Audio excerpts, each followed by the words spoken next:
कभी कभी इंसान को बहुत सारे वसवसे आते हैं जिसकी बुनियाद पर वो इंसान बहुत ही परेशान रहता है। याद रखें दोस्तों कि अल्लाह तबारक ताला अपने कलाम पाक में फरमाया है कि शैतान इंसान का खुला दुश्मन है। अल्लाह के नबी हुजूर सल्लल्लाहु ताला अलैहि वसल्लम इरशाद फरमाते हैं कि शैतान इंसानों को चारों तरफ से खूब भटकाने का कोशिश करता है। उस वक्त इंसानों को क्या करना चाहिए, कौन सी दुआ पढ़ना चाहिए या कौन सी वजीफा करना चाहिए, आइए हम और आप सुनते हैं ऐसे हालात में कौन सा अमल करना है। उम्मीद है कि ये वीडियो आप पूरा से देखकर जाएंगे। हमें सोच कहां से लेनी चाहिए और हमारी सोच अच्छी कहां से बनेगी, तो मैं आपको बताऊं, कुरान से सोच लो, रसूल रहमत सल्लल्लाहु ताला अलैहि वसल्लम की जिंदगी पाक से सोच लो और अच्छे लोगों की सोहबत में बैठने की कोशिश करो ताकि तुम्हारी सोच भी अच्छी बन सके। अब आइए मैं आपको समझाऊं।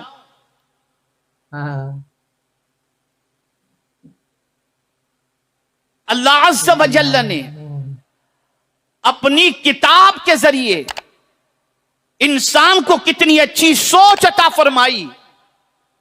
फरमाया वअब्दुल्लाह वला तुशरिकू बिही शैआ, अल्लाह की इबादत करो और उसका किसी को शरीक न ठहराओ। अब मेरा मौला सोच बना रहा है, जहन साजी फरमा रहा है कि दुनिया में तुम इंसानों के साथ रहते हो तो तुम्हारा बिहेवियर इंसानों के साथ कैसा होना चाहिए, और तुम अगर ये करोगे तो तुम्हारे लिए कितना फायदा होगा। तुम्हें खुद गर्जी से निकालकर, सेल्फिश होने से निकालकर तुम्हें ऐसे रास्ते की तरफ ले जा रहा है जिस रास्ते की तरफ जाने के बाद तुम्हारी दुनिया भी संवर जाए और तुम्हारी आखिरत भी संवर जाए।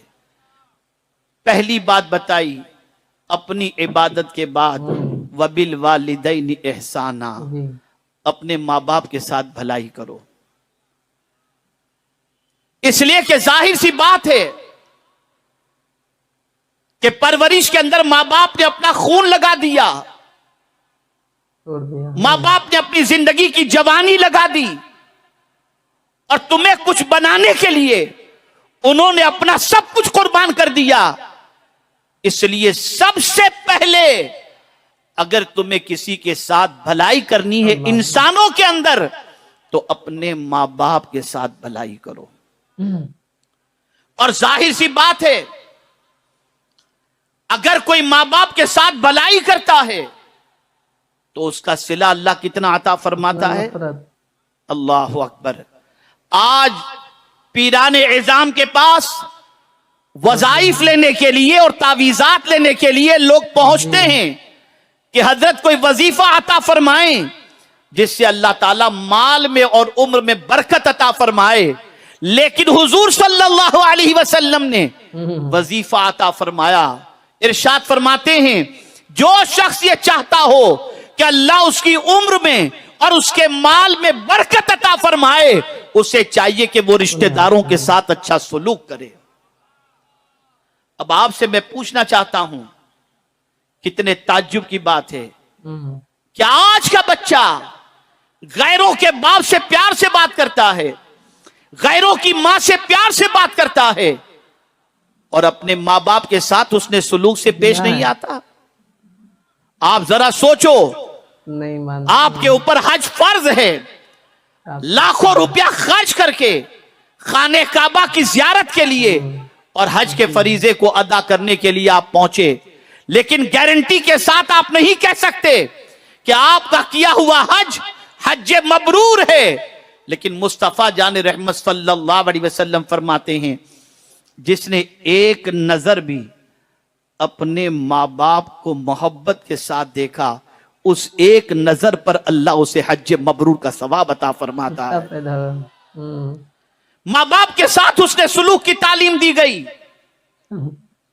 वो लोग जो माँ बाप के साए से महरूम हैं, उन्हें महसूस होता होगा कि मां बाप कितनी अजीम दौलत है।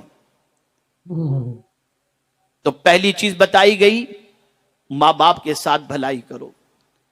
उसके बाद वबिदिल कुर्बा, रिश्तेदारों के साथ भलाई करो। आप अंदाजा लगाएं, मां बाप के बाद रिश्तेदारों के साथ सुलूक, इसका फायदा क्या है? आप अगर उनके साथ भलाई करोगे तो डबल अजर अल्लाह आपको अता करेगा, एक भलाई करने का और एक रिश्तेदारी का हक अदा करने का। और ये बात जहन के अंदर महफूज कर लें।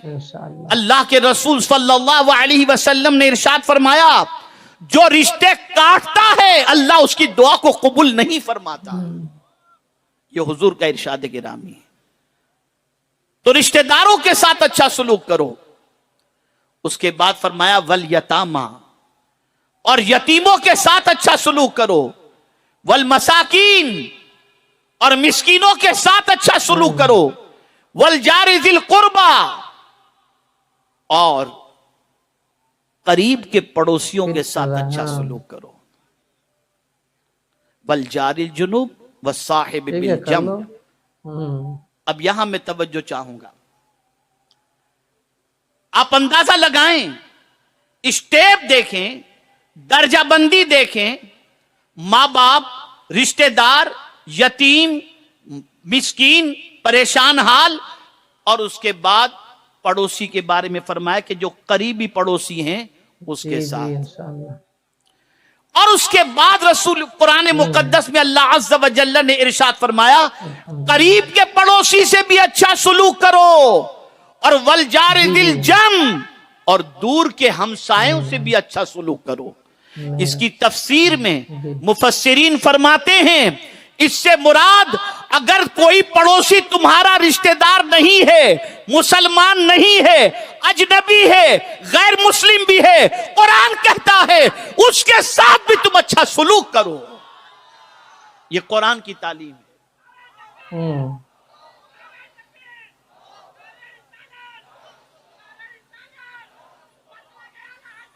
आप अंदाजा लगाएं, रसूल रहमत सल्लल्लाहु अलैहि वसल्लम ने इरशाद फरमाया, पड़ोसी तीन किस्म के होते हैं। एक पड़ोसी मुसलमान है, अगर तुम उसकी खिदमत करते हो, उसका हक अदा करते हो और उसके साथ अच्छा सलूक करते हो, अल्लाह अज़्ज़ व जल मुसलमान होने की वजह से, पड़ोसी होने की वजह से, उसके साथ अच्छा सलूक करने पर अल्लाह तुम्हें दुगना अजर अता फरमाएगा। दूसरा वो शख्स जो पड़ोसी भी है, मुसलमान भी है, रिश्तेदार भी है, अगर तुम उसके साथ सुलूक करते हो, अच्छा सुलूक करते हो, तो अल्लाह ताला तुम्हें 3 गुना अजर अता फरमाएगा। और अगर एक शख्स तुम्हारा पड़ोसी है, मुसलमान नहीं, रिश्तेदार नहीं, गैर मुस्लिम है, अगर तुम उसके साथ अच्छा सुलूक करते हो तो अल्लाह ताला तुम्हें 1 गुना अजर अता फरमाएगा। ये इस्लाम की तालीम है। कुरान ये चाहता है कि इंसान यूनिटी के साथ दुनिया के अंदर जिंदगी गुजारे। आज पड़ोसियों का हक खत्म हो गया, आज रिश्तेदारों की हुकूक को पामाल किया जा रहा है, आज मां बाप के हुकूक को पामाल किया जा रहा है। ऐ रसूल आजम सल्लल्लाहु तआला अलैहि वसल्लम के दीवानों, खानदान में सेल्फिश होना तो बहुत दूर की बात हो गई, अब तो बाप बेटे भी सेल्फिश हो गए।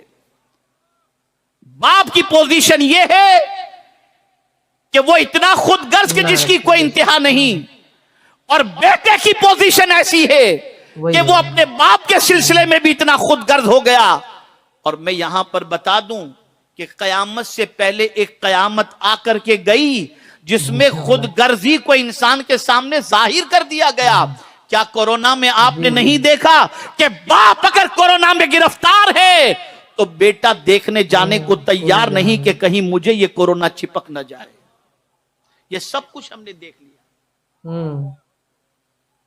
ऐ रसूल आजम सल्लल्लाहु अलैहि वसल्लम के दीवानों, अपनी सोच अच्छी बनाओ, खुदगर्जी से निकलो, लोगों का भला चाहो, अच्छे लोगों की सोहबत इख्तियार करो और इंसानों ही का भला नहीं, जानवरों का भी भला चाहो।